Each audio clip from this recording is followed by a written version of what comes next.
السلام عليكم ورحمة الله وبركاته. الحمد لله وأصلي وأسلم على سيد الأولين والآخرين نبينا Muhammad وعلى آله وصحبه أجمعين. Alhamdulillah, chers frères et sœurs, nous continuons notre cours sur les règles liées au sacrifice. Donc, comme sagesse contenue dans ce sacrifice, il y a le fait de revivifier la sunna de notre père Ibrahim alayhi salam. De même, on fait ce sacrifice dans l'objectif donc de montrer le bien fondé, la bienséance de l'islam, puisque Rasul sallallahu alayhi wa sallam nous a dit: Allah subhanahu wa ta'ala a prescrit la bienséance et la bienfaisance dans toutes choses. Lorsque vous tuez, faites le bien, et lorsque vous immolez bien, et que l'un d'entre vous aiguise bien sa lame, c'est-à-dire son couteau ou son arme avec laquelle il va immoler l'animal, et que il permette à l'animal, il allège donc la souffrance, la peine de l'animal. De même, parmi les sagesses qui sont contenues dans le fait d'accomplir ce acte, il y a le fait donc d'atteindre la piété, comme Allah l'a dit subhanahu wa ta'ala: la yanala Allah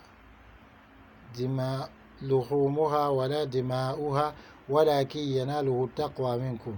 Ni leur chair ni leur sang n'atteindront jamais Allah subhanahu wa ta'ala, mais c'est votre piété qui l'atteindra. De même, parmi les sagesses qui sont contenues dans le fait d'accomplir ce sacrifice, c'est d'être associé aux pèlerins dans l'acte qu'ils font, en ce sens que alors les pèlerins, eux, ils font l'immolation, pas pour la fête seulement, mais par rapport même au pèlerinage. Et nous, qui ne sommes pas pèlerins, étant à la maison, on fait aussi l'immolation. Donc dans ce acte, on se ressemble. Une autre chose, c'est le fait que dans cette immolation-là, il y a une certaine largesse de l'islam, un certain épanouissement. Sans que Rasul sallam a dit du jour de la fête et des 3 jours qui suivent, ce sont des jours de aklin wa shurb wa zikran lillah. Ce sont des jours donc de manger, de boire et d'évocation d'Allah subhanahu wa ta'ala. L'évocation dont il s'agit, c'est les Alhamdulillah, Allahu Akbar, Alhamdulillah, wa la ilaha illallah, Allahu Akbar, comme nous l'avons déjà dit dans les cours précédents, lorsqu'on parlait des mérites des 10 premiers jours de Zulhijjah. Une autre chose, c'est que donc le fait de manger et boire, il s'agit bien sûr de manger et boire ce qui est licite, sans exagération et sans négligence. Donc pour rester dans le cadre de l'islam. Maintenant, après avoir vu cela, ces sagesses-là, bien sûr il y a d'autres sagesses, mais nous allons nous limiter à ces sagesses. Après avoir vu ces sagesses, nous passons aux conditions que doivent remplir la bête. Parce qu'en réalité, le sacrifice donc de cette bête, cette immolation qu'on fait, c'est alors une adoration. Et en tant qu'adoration, alors elle se doit de remplir un certain nombre de conditions pour pouvoir être acceptée, qui sont la sincérité vis-à-vis d'Allah et le suivi de la sunna de Rasulullah sallallahu alayhi wa sallam. Concernant la sincérité, ce sont les deux, et la sincérité et le suivi de la sunna de Rasulullah sallallahu alayhi wa sallam sont les deux conditions indissociables qui sont pour qu'une bonne action soit acceptée. Donc le sacrifice qui est un acte d'adoration, qui est une bonne action, ne peut jamais être accepté si l'une des deux conditions vient à manquer. Et par rapport à la sincérité, il faut savoir qu'elle fait partie des plus grandes des adorations et que l'acceptation des actions est conditionnée par elle. En ce sens, Allah dit Wama umiru illa liya'budullaha mukhlishina lahu-d-din. On ne leur avait cependant ordonné que d'adorer Allah subhanahu wa ta'ala en lui rendant un culte pur.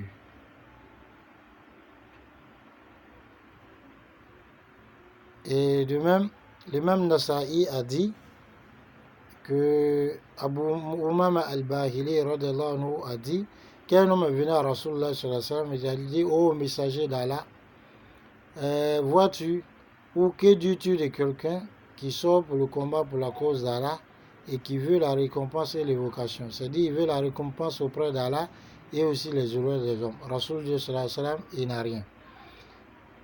L'homme a répété 3 fois de suite sa question et à chaque fois la réponse était il n'a rien. Ensuite, Rasul sallallahu alayhi wa sallam a dit Allah subhanahu wa ta'ala n'accepte des actions que celles qui sont vouées exclusivement à lui et celles par lesquelles on ne recherche que sa face.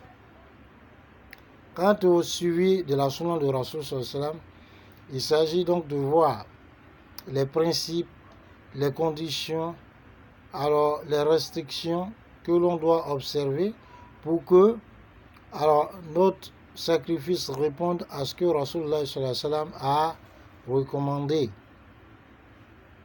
puisque Rasul sallallahu alayhi wa sallam, comme il a dit, c'est rapporté par Bukhari et Muslim, Man ahdasa fi amrina hadha ma laysa minhu fahuwa rad. Celui qui innove dans notre affaire, c'est-à-dire notre religion, ce qui n'en fait pas partie, son action est à rejeter. Et donc particulièrement, on doit se rendre compte que parmi les conditions, que la bête fait partie du troupeau de cheptel. Qu'est-ce qu'on appelle troupeau de cheptel? Ce sont les camélidés, les bovins, les ovins et les caprins. C'est-à-dire il faut un chameau, ou une chamelle, ou une chèvre, ou un bouc, ou un bélier, ou une brebis, ou une vache, ou un taureau. Comme Allah a dit, Bahimatul An'am.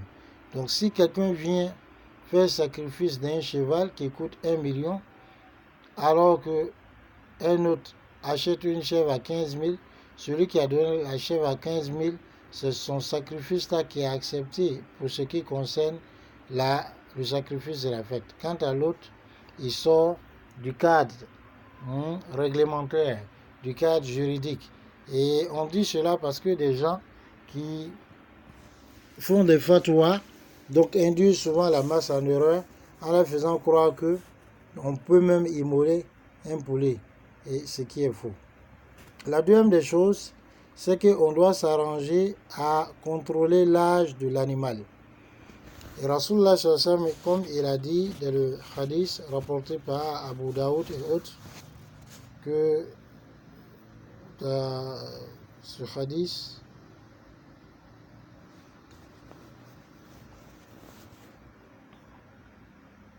l'hadith de Al-Bara ibn Azib radiyallahu anhu, il dit que le prophète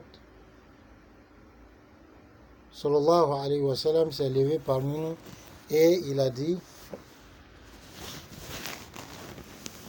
Rasulullah sallallahu alayhi wa sallam, concernant donc l'âge de l'animal, et il a dit qu'on ne doit immoler que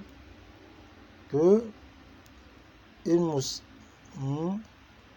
moussanna. Et ce qu'on appelle moussanna, les savants, les gens de science ont dit, c'est le chameau qui a atteint 5 ans révolus, c'est-à-dire il a 5 ans complets, il est entré dans la 6e année. Alors la vache ou le bœuf qui a atteint 2 ans révolus, le cabri qui a atteint 1 an révolu, et le mouton aussi qui a atteint 1 an révolu. Mais pour le mouton, alors s'il a atteint 6 mois révolus, donc il est valable comme un autre hadith le dit.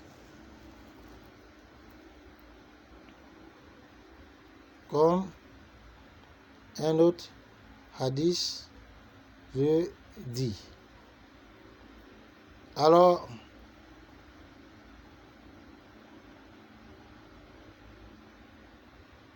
un autre hadith l'a dit. Et le premier hadith, il est rapporté par Abu Daoud. Le second aussi, il est rapporté par Abu Daoud. Quant à une autre condition, c'est en fait la condition qui concerne alors les défauts. Et d'après Al-Bara ibn Azib, le prophète sallallahu alayhi wa sallam s'est levé parmi nous et il a dit, alors 4 types d'animaux ne sont pas permis pour faire la udhiyya. Dans une version, 4 types d'animaux ne sont pas valides pour faire la udhiyya. Il a cité la bête malade dont la maladie est avérée et évidente. C'est-à-dire, elle est malade quand on regarde par exemple sa façon de brouter l'herbe ou sa façon de marcher ou bien sur son état, on sent la maladie. Ou l'animal qui est borgne. Donc c'est dit que soit l'œil est sorti, il est touché à l'œil, soit l'œil sort de son orbite, ou l'œil a été éclipsé à l'intérieur. Donc ça dit que s'il est aveugle, c'est pire. Troisième des catégories, c'est un animal qui est chétif. Il est tellement maigre que quand tu le vois, vraiment tu es découragé. Quatrième des défauts, c'est un animal qui, lui, est infirme, d'une infirmité évidente.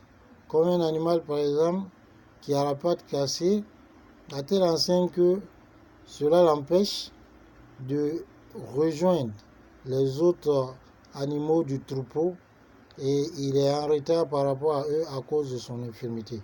Voilà, chers frères et sœurs, ça veut dire que l'animal qui ne peut pas marcher du tout, lui, n'est pas pris en compte. Il faut faire très attention à cela. Faites très attention à cela, c'est très important.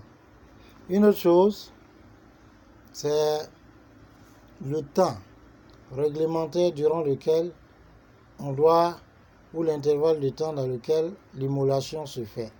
L'immolation est un acte d'adoration dont l'intervalle de temps est restreint comme les prières, donc on ne doit pas la faire ni avant cet intervalle de temps, ni en dehors après cet intervalle de temps. Sinon, il ne serait pas valable. Et cet intervalle de temps commence après la prière de la fête jusqu'au coucher du soleil du 13e jour de Zulhijjah. Ça veut dire que le jour de la fête, celui qui a immolé son mouton, c'est bon, c'est ce qui est même meilleur.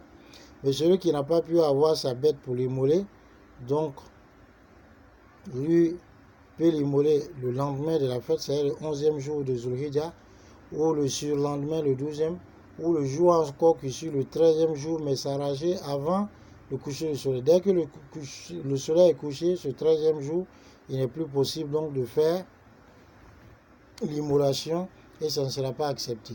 Et donc si quelqu'un vient dire, ah, j'ai apprêté telle bête pour l'immolation, le sacrifice du jour de la fête, mais je vais, il prétend donc l'immoler, il immole et il prétend honorer des invités avec, ce n'est pas yani, ce qui est demandé qu'il a fait. Voilà pourquoi Rasulullah sallallahu alayhi wa sallam, de le hadith sahih, il a dit, la première des choses que nous faisons